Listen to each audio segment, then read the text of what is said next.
Nu undrar ni förstås vad han har gjort för någonting. Varför är han världens sockerkringla? Och det ska jag berätta. Jag ska nämligen göra någonting som jag skulle ha gjort för många år sedan. Välkommen till min kanal. Förtöjer du också mot stolpar i bakjakten? Det gör jag. Och idag ska jag fixa ett bra sätt att hänga upp förtöjningstamparna på stolpen när jag lämnar. För att när jag kommer tillbaka till hamnplatsen sen så vill jag snabbt och lätt kunna få tag i förtöjningstamparna och lägga fast. Och det är sånt som har varit på gång varje sommar i ett par år nu att försöka lösa detta. Nu är det is, vinter och jag kan gå ut till stolpen och göra detta. Samtidigt så ska jag titta på och sätta dit någon typ av skydd på stolpen. För att jag går oftast i stolparna när jag lägger till. För att min plats är 3,50 bred, båten är 3,30. Jag kan aldrig pricka riktigt utan att jag går emot någon av stolparna här och skaver emot. Så att någon typ av matta ska vi sätta dit där också. Vilket underbart väder. Det här är ju faktiskt så att bara för att jag fixar detta som har varit på gång så himla länge så är jag faktiskt värd lite kaffe i solväggen här först. Och en sockerkringla. Det blir gott.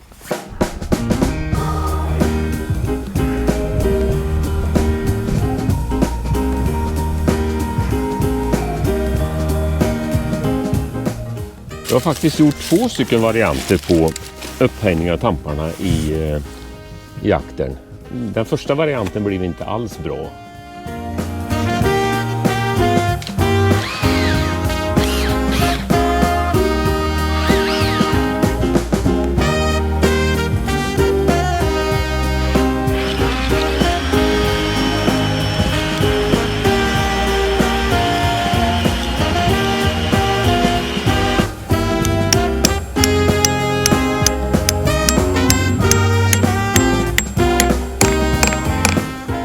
Jag har i alla fall hoppat över den och så har jag gjort en ny variant som vi ska skruva dit idag.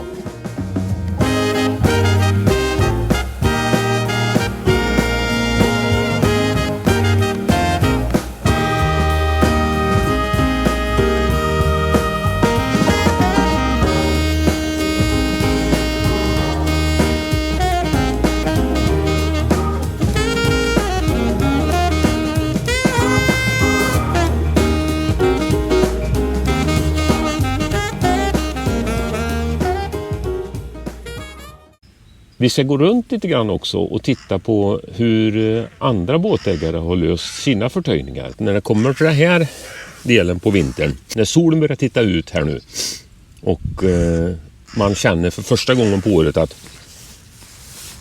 solen faktiskt kan ge lite värme. Då är det rätt så skönt faktiskt med den här vintern. Innan jag sätter igång så ska jag berätta att jag har varit ute i båten och mätt från vattenlinjen upp till relingen framifrån på båten.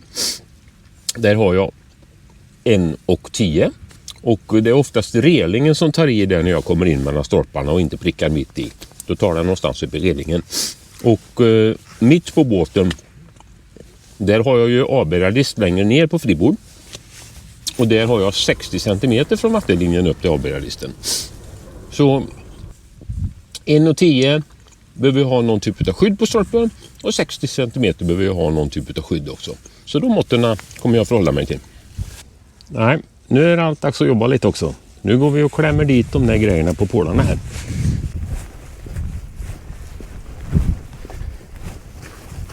Då ska vi se. Här är det faktiskt så att jag är ansvarig för det här. Det ska vi inte ligga kvar här hela vintern, men det har det gjort. Och här ligger den andra.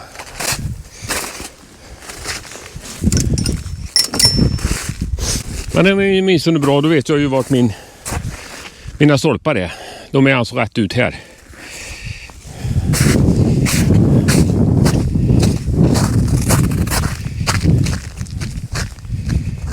Här är den första varianten som jag gjorde. Min tanke var att jag tappar en sån här pinne och sätter uppe på pålen. Så då kan jag liksom bara kasta mina förtöjningstampar runt den här pinnen. Den som jag tror hoppas kommer att fungera mycket bättre, det är den här. Mycket, mycket enklare, inte alls så komplicerat, lättare att tillverka. Skruvar helt enkelt den här på sidan av stolpen. Och sen så slänger jag tamparna över här. Så den ska vi ta och skruva dit nu. Och jag har långa 100 mm långa skruv med mig som jag ska dra fast den med. Jag tänker att jag sätter den inte riktigt bakut utan jag sätter den lite snett utåt mitt håll, min båt. Men ändå inte rakt utåt sidan för jag vill inte klämma i den med någonting när jag kör in här. Så det är någonting tänker jag. Kan bli bra. Eller ska jag sätta den lägre? Men frågan är, där uppe eller där? Nej, jag tror jag sätter den där nere så blir det lite mer utav en klyka att hänga tamparna runt här.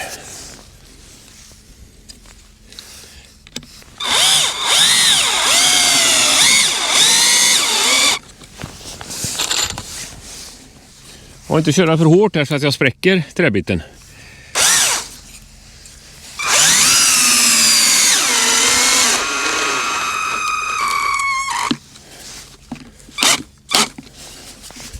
Så, en till.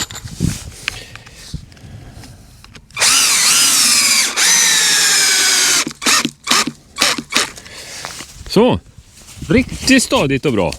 Just så enkelt är det blir om man tänker enkelt så blir det också enkelt.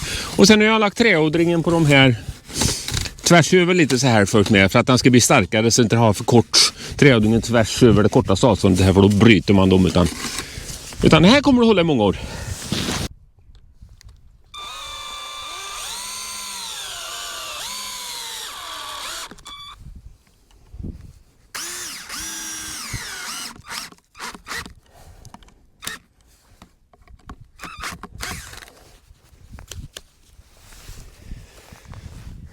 På den här sidan av stolpen har jag faktiskt en ring sitter också.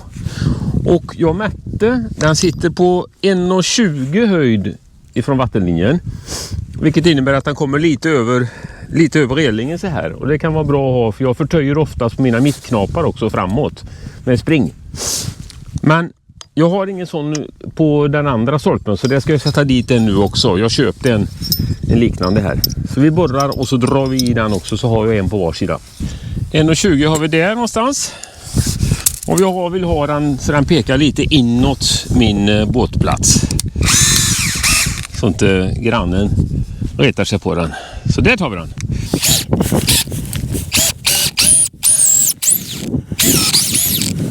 Så vi ser hur lång den är. Det räcker inte. Jag måste gå in hela borret.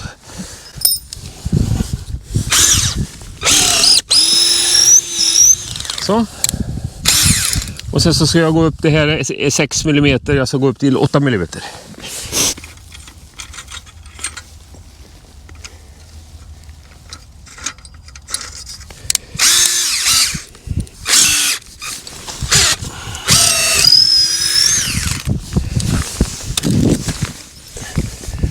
Ska vi se.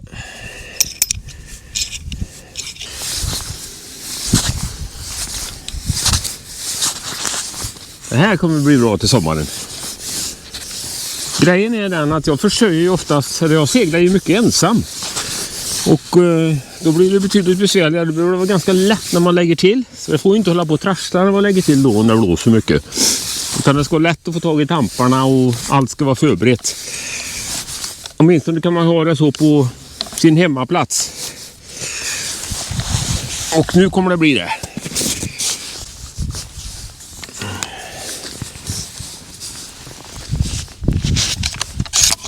Så.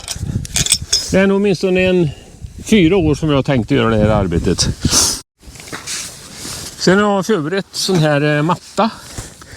Som jag har klippt till så att den är lagom bred så att den skulle passa halva stolpen på min sida så att säga här. Men nu får vi problem med den här då. Då kommer den att sticka ut genom mattan i så fall för att göra hål. Men det behöver jag inte, kommer jag tänka på nu. Jag kan sätta mattan på detta hållet. För den sitter på 1,10 så högt upp går inte relingen. Utan om jag täcker från den här mattan som är här nere och uppåt till den här stolpen så blir det perfekt. Den andra stolpen har ingen matta överhuvudtaget här nere heller så därför kan jag sätta dubbla. Men jag sätter skarven på utsidan och så spikar vi. Jag har gjort så att jag har köpt vanliga pappspik och slå fast den med. Jag tror inte det är någon falla på utsidan att jag kommer att gå i där. Jag slår i dem ordentligt så att det blir nog bra. Så vi spikar från utsidan.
Då kan vi säga check, mission complete, allt är klart.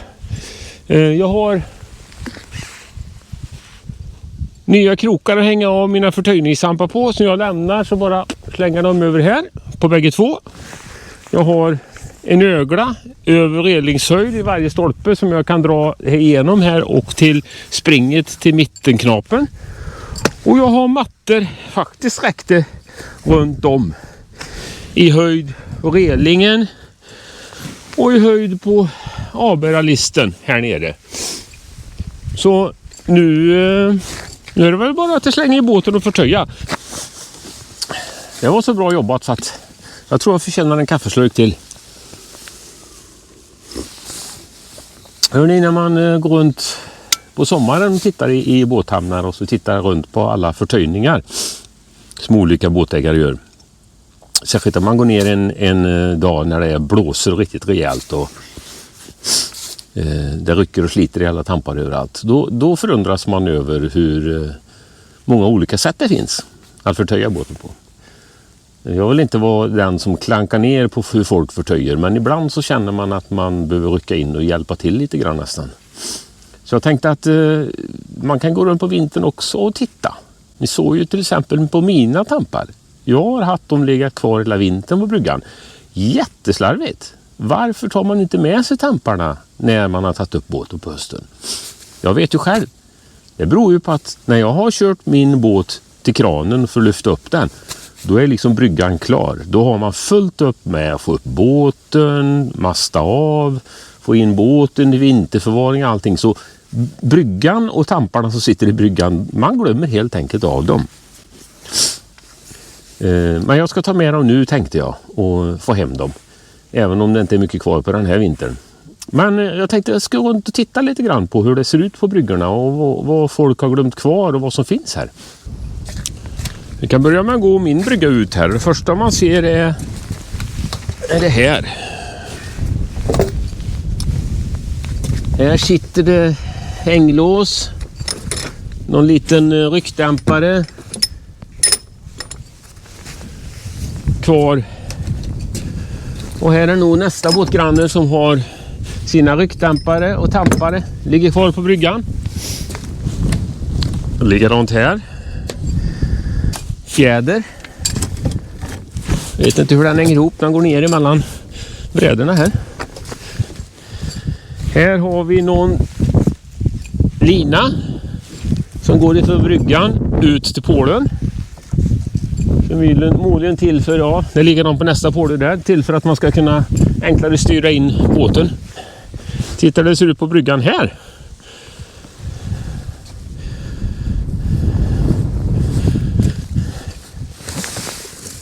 Här är vi en tamp. Här är vi en. Här har vi en tamp. Och här kan man fundera. Är de här bra? När den hänger på det hållet så blir det ju väldigt mycket belastning på den här. Den behöver ju hänga i den öglan åtminstone. Det är det minsta. Den behöver hänga i den öglan här åtminstone. Men på detta sättet så kommer det ju att vara den här som tar all kraften. Det kommer ju inte hålla om det inte är en väldigt liten lätt båt. Samma sak här. Samma sak här. Inte att rekommendera, tycker inte jag personligen. Här ligger det en tamp. Här ligger det en hel hög med tampar.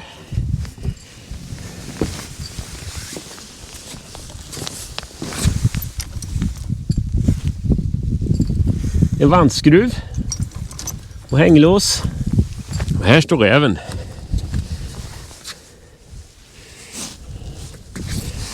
Här ligger det en tamp. Fastfrusen i isen. Här. En förtöjningstamp.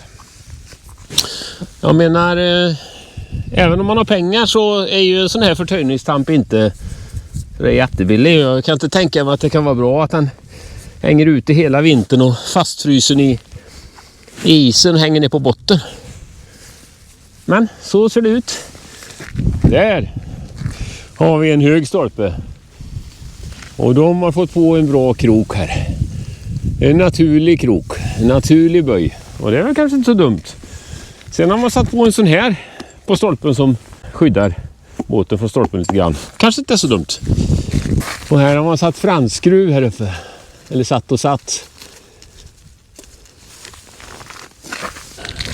Även om båtgrannen till mig, han har haft någon variant här.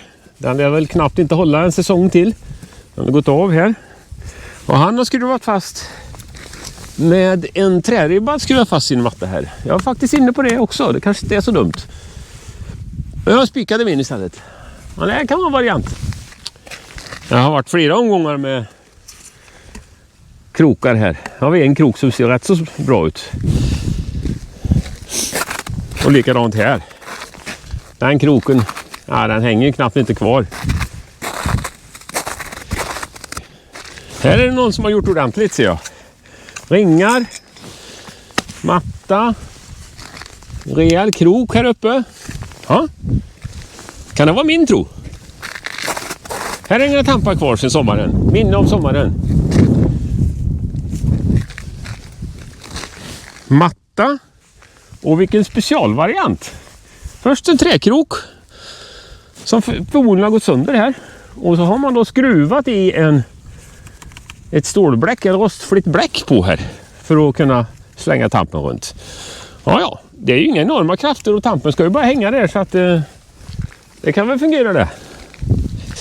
Här har vi en båtägare som har hängt upp sin tamp. Han har satt en här stor krok på. Riktigt bra också, tror jag. Han har ju åtminstone knutit upp tamparna här och snygga till. Så det här är inte glömt, utan det här är avsiktligt lämnat för vintern här. Ser vi på den andra här också. Här är avsiktligt lämnat för att hänga över hela vintern. Här har vi en idé som jag var inne på. Sätta bara en rak träbit rakt upp så här. Svårare så borde det inte vara egentligen. Den börjar sitta lös, bara behöver dra i ett par skruv till här. Men jag gjorde min lite vinklad utåt för att den skulle kunna vara lättare att kasta över tampen på den. Och här är det snubbellina. Bra krok. Här är faktiskt en lite kul idé. Liten entreprenör här. För det här är väl en krok till en hängränna. Är det inte det? Det är hängränna som ska gå här i. Som han har tagit och utnyttjat. Funkar ju faktiskt jättebra. Det går till nästa brygga får vi se. Det här är spännande det här. Och kul när man kan gå omkring i hamnen på detta sättet. Och vilket underbart väder. Helt fantastiskt skönt att gå här. Men imorgon skulle det bli 6 plusgrader pratar de om. Så att ja, det kanske inte är så länge till den här isen ligger. Den är väldigt tjock i och för sig. En lång pinne. Jag har ju tänkt att man ska slänga sin tamp runt den här. Och den lär ju hålla ett tag. In i den andra stolpen här också. Ni ser vad många olika lösningar. Alltså uppfinningsförmågan är fantastisk. Och man gör en lösning och så håller den så länge den håller. Och sen är det dags att hitta på en ny lösning. Här är en som har gjort något liknande som jag tänkte först. Den har rörstumpar. Jag har knackat i ett par kopparrör eller någonting i här. Och det går ju bra. Och är man riktigt fin så sätter man en typ av flagga här uppe på den här pinnen också. Fast den flaggan, den är inte mycket kvar utav. En vanlig konsol man har skrivit fast så här. Jag tycker den sticker ut lite här. Jag är inte riktigt så förtjust i det här stora utsticket. Och här är det någon som har sin tamp hänger kvar över vintern. Och jag tror att det här blocket, då tror jag att det är så här att man gjort någon anordning att när man kommer in på sin plats här så krokar man i fören i båten och så låter man det här blocket löpa ut efter en lina som går mellan stolpen och bryggan för att styra fören in mot bryggan. Jag tror det är någon typ av sån anordning som han har fixat här. Här nere har man faktiskt fått på en måttsticka. Nu har den gått sönder. För att kolla vattendjupet. Gummistroppar. Till någonting. Jag vet inte vad. Det är kul att se alla varianter. Här ligger ett hänglås. En förtöjning.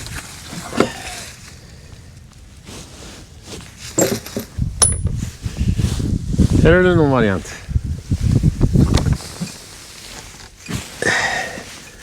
Det här tycker jag är lite synd på en förtöjningsstamp med ryckdampare inbyggd i. Att han ska ligga så här hela vintern. Och här har vi mer fina tampar.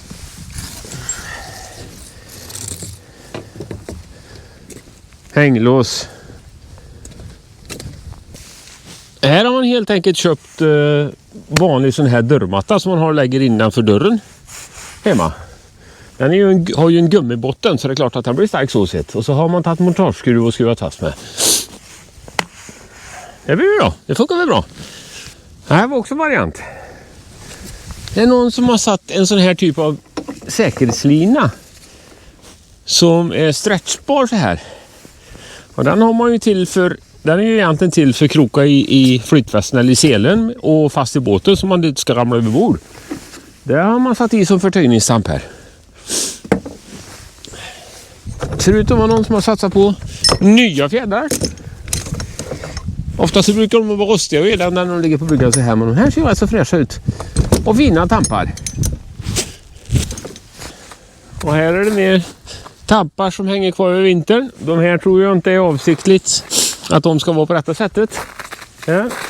Och så går den ner i isen här. Och det är bra uppspänt här. Isen har sträckt upp tampen ordentligt. Det är bra. Och här har vi ryckdampare på också. Fjädrar. Fastfruset isen. Hörrni. Jag går inte runt och påpekar alla de här grejerna för att jag vill klaga på hur folk sköter sina hamnplatser. Det är inte det handlar om. Men man kan ju hitta en del bra idéer. Det kan ju vara några av de här idéerna som vi har sett här nu som ni tycker att det var fiffigt. Det skulle jag kunna ta och utnyttja faktiskt. Det har varit en fantastisk dag här nere i hamnen. Det har varit jätteskönt att jobba faktiskt. Runt nollan. Och nu väntar enligt väderleksprognosen mildare väder. Det ska bli 6-7-8 grader. Jag tror inte på det förrän jag ser det med egna ögon. Men kommer det så är det välkommet. Nog om detta. Om du gillar det här avsnittet, gå gärna ner och tryck på den här tummen upp-knappen. Skriv en kommentar. Hur gör du? Lämnar du dina tampar kvar över vintern eller tar du med dem hem? Och så prenumerera så syns vi på ett nytt avsnitt redan nästa vecka. Hej med er!